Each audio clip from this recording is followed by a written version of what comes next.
어떤 사람들이 배를 타고 가다가 배가 큰 파도를 만나가지고 파선하게 됐더랍니다. 물에 빠져 다 죽게 생겼는데 마침 119 구조 헬기가 와가지고 밑으로 이제 그 구조용 그 계단식 밧줄을 내린 겁니다. 그래서 이제 사람들이 누가 먼저 탈까 하다가 거기에 보니까 여자는 1명이고 남자는 10명인데 남자들이 그래도 레이디 퍼스트라고 말해, 여자가 먼저 타야 된다고. 여자가 먼저 그 밧줄을 잡고선 올라갑니다. 그 뒤를 따라서 남자 10명이 차례대로 올라갑니다. 그래서 한참을 올라간 중이었는데 그때 저 헬기 위에서 구조대원이 뭐라고 소리를 지르냐면, 아이고, 이 헬기의 정원은 10명뿐입니다. 여러분 11명이 다 타면 이 헬기는 날아갈 수가 없습니다. 그러니까 한 사람이 희생을 하셔야 됩니다. 이렇게 얘기한 겁니다.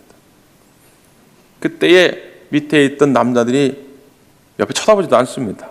내 얘기는 아니라는 거죠. 나는 해당 안 된다. 아무도 희생할 생각을 하지 않아요. 그러니까 맨 위에 있던 그 여자가 그럼 내가 희생하겠습니다. 나는 애들을 낳으려고 뱃속에서 10달 동안 애를 놓고 고생도 해보고 또 그 애를 낳느냐고 큰 고통도 겪어봤는데 다 자식을 위해 희생했는데 그까짓 거 뭐 이 정도 희생 못하겠냐고 내가 희생하겠습니다. 그러니까 밑에 매달려 있던 남자 10명이 와 하면서 박수를 착착착착. 그럼 누가 죽었을까요? 모르겠는 분들은 이따 끝나고 제 사무실로 오면 제가 누가 죽었는지 자세히 설명해 드리겠습니다. 우리가 살고자 하면 죽게 되고 죽고자 하면 살게 되는 일들을 많이 경험합니다. 가정에서도 교회에서도 내가 살고자 하면 이상하게 죽습니다. 그런데 내가 죽고자 하는 마음을 갖게 되면 이상하게 가정도 살고 교회도 살고 결국 나도 사는 놀라운 일을 경험하게 됩니다. 우리가 무언가를 위해서 희생한다고 하는 것은 그것에 대한 최고의 가치 부여를 했기 때문에 가능합니다. 공부를 잘하는 학생은 어쨌든 지금 공부라고 하는 것이 내 인생의 최고의 가치다. 그렇기 때문에 그 공부를 위해서 내 시간도 희생하고 내 재물도 희생하고 다 희생하는 겁니다. 그런데 맨날 여학생 뒷공문이나 쫓아다니는 이런 애들은 지금 내 인생의 최고는 여학생 엉덩이다. 그냥 맨날 여학생만 보고 다니는 거예요. 그 여학생을 위해서 그냥 시간 투자하고 돈 들여가지고 여학생 마음 뺏으려고 선물 주면 다 그러는 거 아닙니까? 우리는 어쨌든 그냥 사는 사람 한 사람도 없어요. 다 무언가의 마음을 뺏기고 붙잡혀 사는 겁니다. 그래서 그 최고의 가치로 여긴 거에 우리의 시간도 투자하고 재물도 투자하고 우리의 모든 열정을 투자하면서 희생하는 삶을 사는 거예요. 여러분은 도대체 무엇에 여러분의 관심을 두고 살아갑니까? 정말 이것이라면 내 모든 걸 희생해도 괜찮겠다. 가치 부여하고 살아가는 게 뭐냐 그 말이죠.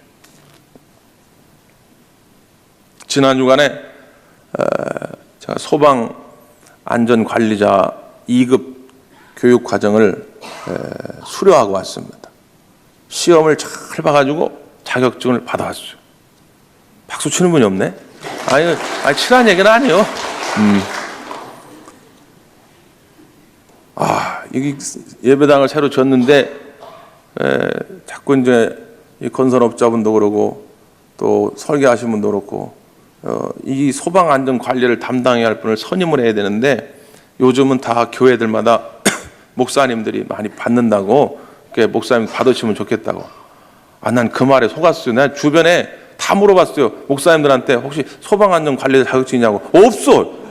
없는데 저한테만 그런 얘기를 하셔가지고 난 남들 다 받는 줄 알고 갔다니까. 내가 가면서 이 4일 동안을 어떻게 이 지겨운 시간을 때울 것인가 말이에요. 근데 의외로 굉장히 유익한 시간이었습니다. 제가 미처 알지 못하는 상식도 많이 얻고 많은 것을 깨닫고 왔어요. 그 가운데 그거 참 재밌었던 게 실습 시간이 있는데요. 이렇게 이제 한 30평 정도 되는 공간인데, 이 공간을 방을 이렇게 4개를 만들어 놓고 실제 이제 우리 방이나 무슨 사무실처럼 장애물을 이렇게 만들어 놨어요. 근데 옛날엔 실제 장애물을 놨다가 실수하다 다쳤대요. 그래서 그런 건 치우고 이렇게 샌드백 같은 걸로 이게 장애물이라 여기고 이제 해보라는 거예요. 그래가지고 화재가 나면은 이게 불이 다 정전이 되죠. 그리고 이제 남는 건 저런 비상등, 피난 유도등 저런 것만 남는데, 문제는 화재가 나면 이게 안개가 막 자욱하게 끼면 이 안개 때문에 잘 안 보일 때도 있다는 거예요. 그래서 실제로 그 실습할 때는 그런 정전 상태를 감안해서 실습을 하는 겁니다. 그걸 이제 대여섯 명이 한 줄 이뤄가지고 들어가서 실습을 하는데, 그 안에서 일어난 일들을 이제 대기실에서 이 모니터로 다 봐요. 이게 모니터로. 근데 모니터로 보면은 얼마나 사람들이 웃긴지 몰라요. 거기 들어가가지고 바로 앞인데, 그 나가는 문이 우리가 볼 때는 한 1m도 안 돼요. 근데 바로 앞에서 문을 못 찾아가지고 막 휘젓고 막 이럽니다. 막 이렇게. 응? 분명히 강사님이 알려줄 때는, 피난할 때는 이렇게 이 벽을 따라가지고 이 손바닥 등으로 이렇게 툭툭 치면서 길을 찾는 거래요. 이 허우적거리면 순식간에 방향 감각을 잃어버리기 때문에 벽을 따라서 이렇게 피신하는 거다 알려줬는데도 그렇게 하는 사람이 별로 없어요. 들어가면 일단 깜깜하니까 어떻게 할 줄을 모른단 말이에요. 야, 어떻게 이렇게 배운 대로 안 하고, 하여튼 저 사람들은 공부 시간에 졸은 거다고. 그러나 이제 우리 조 차례가 됐어요. 제가 자신 있게 맨 앞에 딱 선 거죠. 그래서 딱 들어간 겁니다. 들어가자마자 길을 잊어버렸어요. 그래서 나도 똑같이 이러고 앉아 있는 거, 이거 어디야, 이거 어디냐고 막, 그 장애물 샌드백은 나한테 와서 막 댐비죠, 막 쿵쿵 치지, 찾다 보면 앞에 사람 뒤통 잡고 치지, 막 어디로 가야 될지 모르겠네, 어디로. 맨 처음 들어갔는데 나올 때는 매일 꼴찌로 나왔다니까. 근데 실제 화재가 나면 그렇게 해서 많이 죽는다는 거예요. 지금은 우리가 이게 화나니까 불 나면 금방 도망가면 돼. 지금은 그렇게 보일지 모르지만 이게 깜깜해지면 아무것도 몰라가지고 방향을 못 찾아서 결국 죽는다는 거예요. 여러분 미리 잘 알아두세요. 이 비상구가 있는데, 비상구. 자, 그때 중요한 건 뭐냐면, 화재가 나서 정전이 되고 안개 때문에 앞을 분간하지 못할 때 미리 이런 걸 이렇게 관심 있게 받은 분들, 또 미리 직장이나 뭐 민방위 훈련할 때 훈련을 잘 받은 분들은 그 대처 요령을 알고, 여러분 일로 가야 비상구입니다, 얼른 따라오세요. 그리고 사람들 이끌고 간다는 거예요. 그래서 그런 사람들을 제대로 따라가면 다 사는 겁니다. 그런데 반대로 제대로 훈련도 안 하고 내용도 모르고 평소에 비상구 어디 있는지 봐두지도 않고, 그런데 일단 깜깜해졌어. 근데 내 느낌상은 이쪽인 것 같아. 근데 평소에 이런 분들이 또 해피하면 목소리가 커. 그러니까 여러분 여기입니다. 그리고 저리 끌고 가는 거예요. 그럼 사람들이 당황스러우니까 얼떨결에 그 사람을 따라 절로 갑니다. 깜깜한데 저기서 헤매봐야 막혔는데 어떡할 거예요? 한 2, 3분이면은 그 연기 질식에 사람 죽는데 2, 3분 동안 저기서 헤매다 그냥 죽는 거예요. 둘 중에 하나입니다. 진리의 길, 옳은 길을 따라 인도할 때 그 사람을 따라가면 살지만, 어둠의 길로 인도하라. 또 해필이면 어둠의 길로 인도한 사람들 이상하게 목소리가 커. 자기 주장이 강해요. 그냥 그런 사람들을 따라 가다 보면 죽는 거예요. 신천지에 빠진 사람들 그 다큐멘터리를 제가 그 CBS에서 봤는데, 거기 보니까 어떻게 빠지냐, 어떤 여자가 신천지에 빠졌는데 이 여자 때문에 남편이 신천지에 빠지고 이 여자의 언니를 신천지에 빠뜨리고, 그래서 그 언니 때문에 또 이 여자의 형부도 다 신천지에 빠지고, 이 여자 하나 때문에 그 가정, 그 가문이 완전히 영적으로 풍비박산이 난 거예요. 어둠의 길로 가는 겁니다. 뉴스에서 가끔 그런 뉴스 보죠. 어떤 대학생이 말이죠, 다단계 빠졌어요. 다단계, 이 몹쓸 다단계. 그러니까 이 대학생이 자기 동생을 꼬신 겁니다. 동생이 간 거예요. 나중에는 이 자녀가 부모를 꼬신 겁니다. 부모까지 간 거예요. 부모 전체가 다단계 빠져가지고 완전히 가정이 풍비박산이 됐어요. 반대로 그 가정의 그 가문의 한 사람이 바로 서서 오늘 주님의 나팔수 역할을 해서 하나님의 은성을 제대로 선포하면 그 사람 때문에 가정이 살고 가문이 살아날 줄 믿습니다. 네? 여러분은 어떤 안내자가 되겠냐 그 말이에요. 오늘 본문의 말씀 가운데 보면 사도 바울이 빌립보 지역을 전도여행을 하다가 어떤 귀신 들린 자를 만납니다. 이 귀신 들린 여자가 점을 잘 쳐요. 그래서 그 여자를 고용해가지고 어떤 주인이 떼돈을 법니다. 그런데 이 귀신들이 특이한 것 중에 하나가 뭐냐면 영적인 존재 아닙니까? 귀신은. 그러다 보니까 하나님을 알아요. 가끔 제가 목사님들 통해서 그런 간증들 듣는데 저 청량리 같은데 미아리 같은데 가지고 복음을 전하다가 그 점집에 들어갔는데 그 무당들이 바로 알아본대요. 목사인 줄 알고 나가라고. 왜 그러냐니까 딱 들어오는데 이마에 이렇게 십자가가 보인다고 막 그런 얘기도 해요. 이상하게 이 귀신 들린 자는 오히려 하나님을 알아봅니다. 그러니까 사도 바울 일행이 다가오는데 야, 저 사람은 정말 하나님의 위대한 종이다. 저가 정말 하나님의 음성을 전하러 왔다. 이 귀신 들린 여자가 막 떠드는 거예요. 이게 옳은 말임에도 불구하고 아무리 옳은 말이라도 귀신 들린 자가 떠들고 다니면 전도에 해방이 됩니다. 그러니까 사도 바울이 참다 못해가지고 야, 이 더러운 귀신아, 예수 그리스도의 이름으로 명하노니 나가라 명합니다. 그랬더니 그 여인에게서 귀신이 떠난 거예요. 여러분, 여러분의 가문을 살리는 역할을 하기 위해서 여러분 날마다 주 예수 그리스도의 이름으로 여러분 가정을 향하여 명하십시오. 더러운 귀신은 떠나갈지어다. 우리의 가정을 괴롭히는 더러운 영은 떠나갈지어다. 여러분 선포하시면 여러분 가정이 살아날 줄 믿습니다. 자, 이 사람들은 귀신에 붙잡힌 사람들인데 이 귀신에 붙잡힌 사람을 사도 바울이 살려냈는데 이 여인을 고용했던 주인은 기쁘지가 않아요. 기쁘지가 않아. 귀신 들린 자가 살아났으면 박수를 치고 감사해야 할 일인데 기쁘지가 않아. 왜 기쁘지 않았을까요? 자, 성경을 한번 보세요. 19절 한번 읽어보겠습니다. 시작.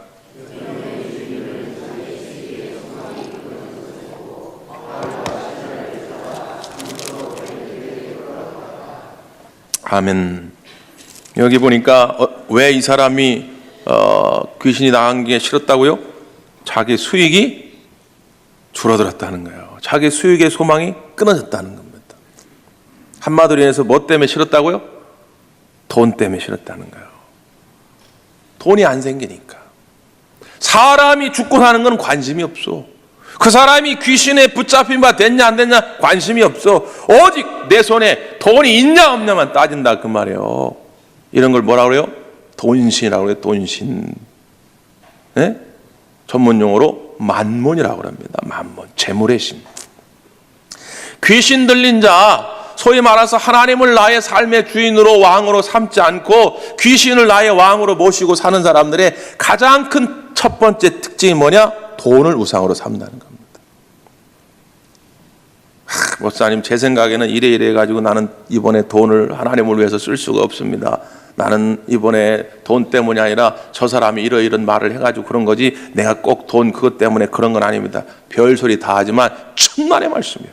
아직도 내 마음에 하나님이 주인이 아니시고 재물이 주인인 사람은 돈 때문에 시험 들게 돼 있어요. 1년에도 몇 번씩. 돈 때문에 하나님을 온전히 섬길 수가 없습니다. 왜? 돈이 전부니까. 돈이 생기면 좋은 거고 돈이 안 생기면 안 좋은 거예요. 이게 이 사람의 모든 삶의 기준입니다. 그래서 이런 사람이 가정에서 가문에서 목소리를 키우기 시작하면 가정은 불행해집니다. 야, 그런 소리 하지 마. 단돈 10원이라도 아껴야지. 야, 지금 그 먹고 사는 게 중요해. 돈이 중요하지. 뭐 그런 게 중요해. 야, 그런 거 생각하지 마. 가족 간의 유대감, 가족 간의 사랑, 가족 간의 화목, 가족 간의 대화, 이런 거는 돈 아래 부속품입니다. 이런 사람이 교회에서 목소리를 키우기 시작하면 교회가 부흥이 안 됩니다. 야, 돈도 없는데 교회가 돈도 그런 거 하지 마. 돈이 항상 먼저. 돈이 먼저인 사람에게 교회의 부흥, 이건 사치예요. 그러니까 더 이상 앞으로 나아갈 수가 없습니다. 여러분, 이걸 기억하셔야 돼요. 그럼 어떻게, 무엇에 붙잡힌 바 되어 살아가야 됩니까? 오늘 반대로, 오늘 이 귀신 들린 자, 또 귀신 들린 여인을 고용했던 이 주인과 반대편에 있던 사람들은 누구냐면 사도 바울 전도자 일행입니다.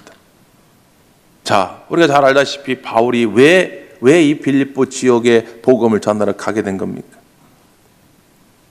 우리가 읽었던 본문 앞부분에 나오는데 그게요. 한번 확인해 보지요. 우리가 잘 알지만 6절 한번 보세요. 6절. 6절, 7절 시작.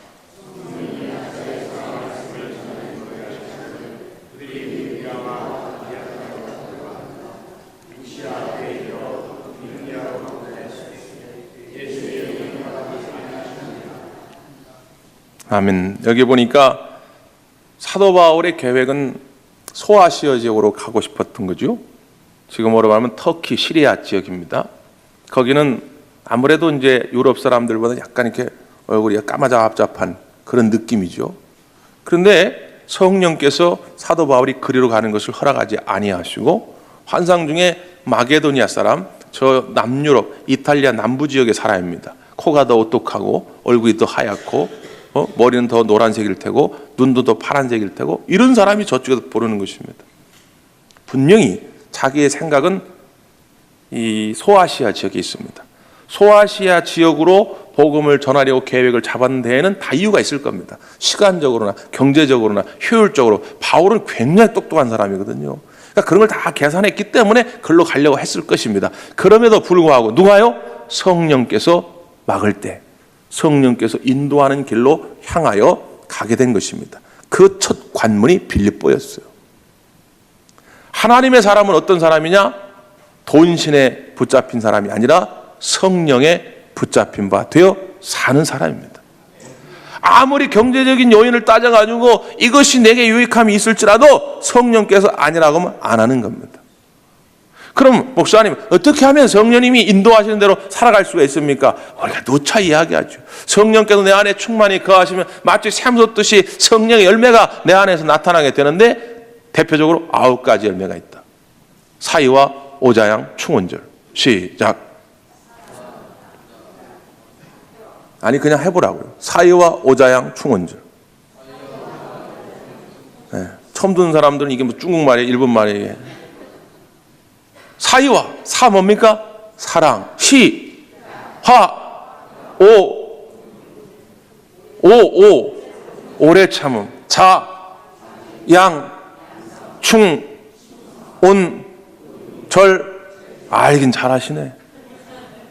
성령께서 내 안에 충만히 거하시면 이런 열매들이 나타난다는 겁니다. 야, 돈이 먼저가 아니야. 사랑이 먼저야. 야, 돈이 먼저가 아니야. 실학, 기쁨이 먼저야. 야, 돈이 먼저가 아니야. 화평이 먼저야. 야, 우리 형제간에 화평하는 게 중요해. 뭔 돈이 그렇게 중요하냐. 야, 돈 그래도 우리 좀 양보하고 차라리 우리 가정이, 우리 가문이 화평한 게 중요해. 에? 정말로 성령에 붙잡힌 바 되어 사는 사람들은 우선순위가 다르다 그 말이에요. 그러다 보니까 가정을 살리는 거예요. 그러다 보니까 가문을 살리는 것입니다. 성령에 붙잡혀 살면 놀라운 일들을 우리가 경험을 많이 합니다.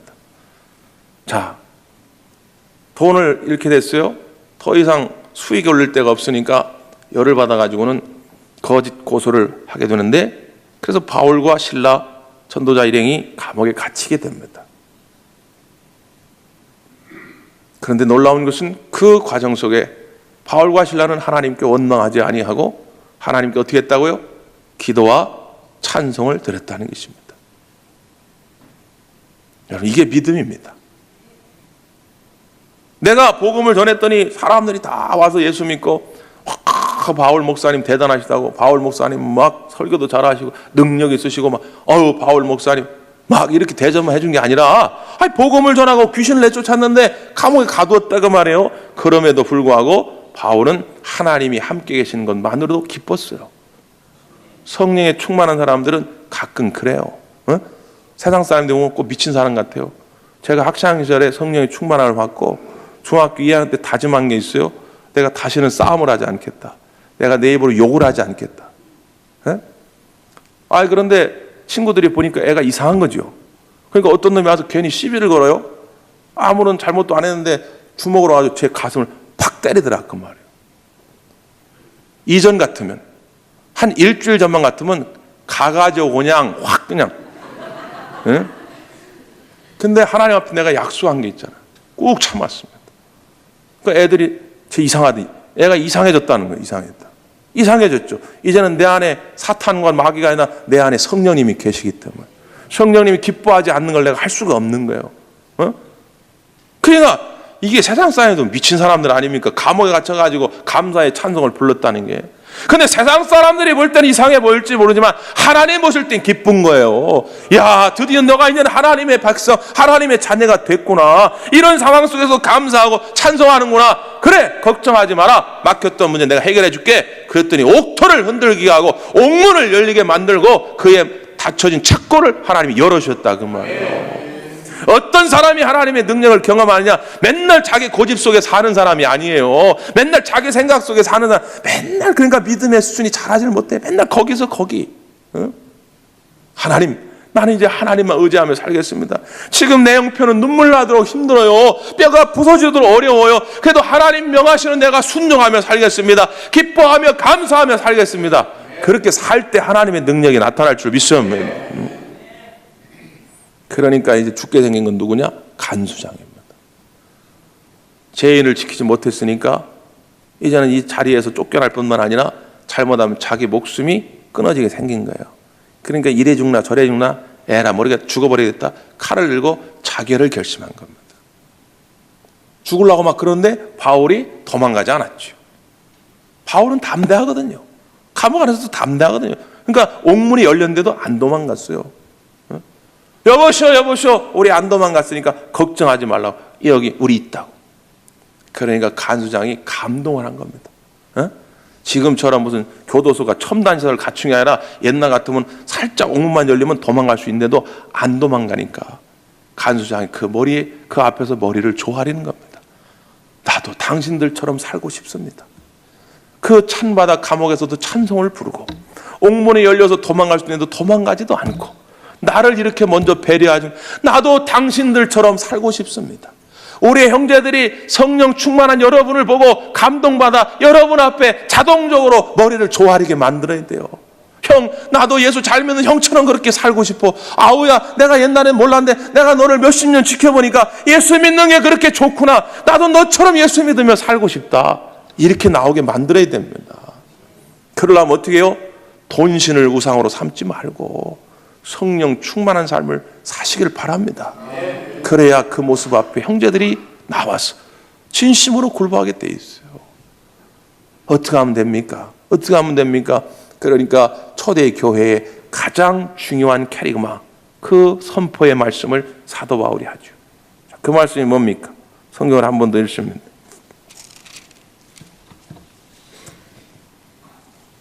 31절 시작.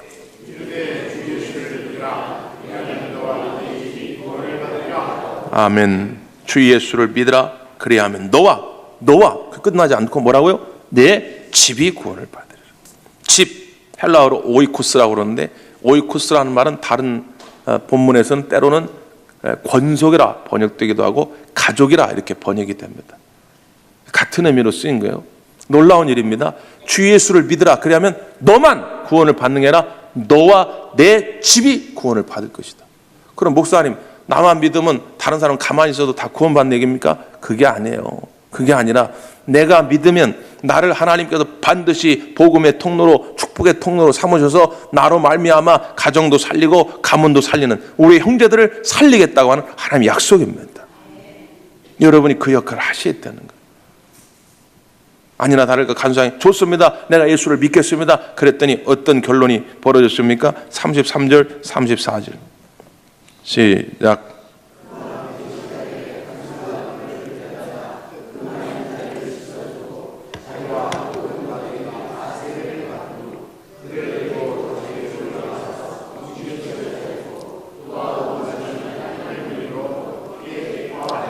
아멘.